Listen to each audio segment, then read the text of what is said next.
Roman ভাই কিসে হঠাৎ এত ইমার্জেন্সি গেমে আসতে বললেন যে? আমার প্রয়োজন আছে দেখেই তোমার গেমে আসতে বলছি। যাই হোক, বেশি কথা বলবো না, যেগুলা জিজ্ঞাসা করবো সেই কথাগুলোর আনসার দিবা শুধু। আচ্ছা ভাই বলেন।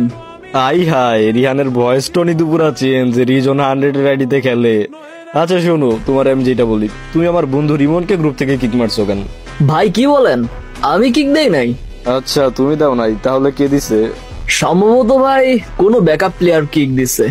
আচ্ছা তাই, তাহলে ব্যাকআপ প্লেয়ারটাকে নিয়ে আসো। আমিও তো দেখি কে সেই ব্যাকআপ প্লেয়ার যার এত বড় সাহস আমার বন্ধুকে গ্রুপ থেকে কিক দেয়। ভাই আমি সত্যিই জানি না কে কিক দিছে। আচ্ছা তাই নাকি? বিষয়টা এমন হয়ে গেল না, এক বাড়িতে চুরি হয়েছে, ওই বাড়ির সবাই জানে চোরটা আসলে কে, কিন্তু চোরের ভাই বলে আমি চোরকে চিনি না। রোমান ভাই কথাটা কি আমাকে মিন করে বললেন? কি দিন আসলো, রিহান বলে ভাই আমাকে মিন করে বললেন? তোমাকে মিন করতে কেন যাব, তোমারই বলছি কথাটা। সরি ভাই, আমার এক বন্ধু রিমন ভাইকে কিক দিছে।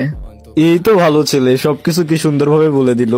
এখন ভাল লাগতেছে, মনে হচ্ছে উপর থেকে মেসেজ দিচ্ছে তোমারে আইডিতে খেলতে দিবে না। যাই হোক, তোমার সরি বলতে হবে না, তোমার ওই ফ্রেন্ডকে নিয়ে আসো, আমি ওর সাথে কথা বলতে চাই, ওরে দেখতে চাই। রোমান ভাই এখনই কি নিয়ে আসতে হবে? না, আজকে আর নিয়ে আসা লাগবে না, ভিডিওর থার্ড পার্টও তো বানাইতে হবে নাকি। আর হ্যাঁ শোনো, আজকে থেকে এই আইডি রিজন বুশফ। কেন ভাই? তাহলে তো আইডি রিজন 100 থেকে নেমে যাবে। আবার বলো কেন? তোমাকে বলতে হবে, এর কারণ কি? যাই হোক, তোমাকে ডিরেক্ট বলি, শোনো, এই আইডির মেন মালিক আমার বন্ধুর সাথে কথা বলছে এই বিষয় নিয়ে। এই আইডি রিজন বুশফ 100 থেকে নামবে, তারপর তোমার বন্ধুকে নিয়ে আসবে আমার গ্রুপে। ওর অহংকার না এই আইডি নিয়ে আমার বন্ধুকে কিক দেয়। বন্ধু এইসব কি বলতেছস আর কি করতেছস আমার জন্য?